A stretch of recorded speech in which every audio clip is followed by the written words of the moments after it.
Hi hello friends, welcome to Telugu అబ్బాయి kitchen cooking channel. నేను చేస్తుంది క్రిస్పీ ఆనియన్ క్యారెట్ పప్పుల పొడి దోశ అండి.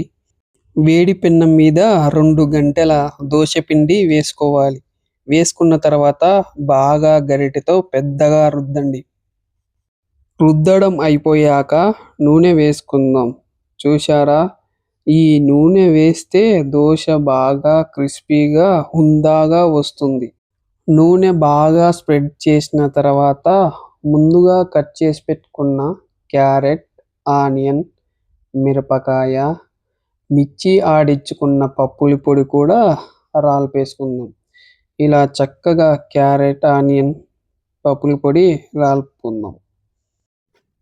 అవును గురుగారు, మీరు ఏదో డైట్ జిమ్ అనేవారు కదండి, బయట గుసగుసలు. అవును ఫ్లాసు, ఇవాళ నుంచి డైట్ స్టార్ట్ చేద్దామని ఫిక్స్ అయ్యా. కానీ ఈ దోశ స్మెల్ వచ్చాక డైట్ క్యాన్సిల్ అయిపోయింది.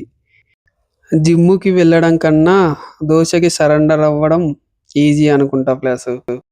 ఫ్రెండ్స్, యూట్యూబ్లో చూస్తే ఈజీ అనిపిస్తుంది, కానీ ప్యాన్లో వేశాక మ్యాప్ లాగా అయ్యింది అనే వాళ్ళు ఉంటే కామెంట్ చేయండి.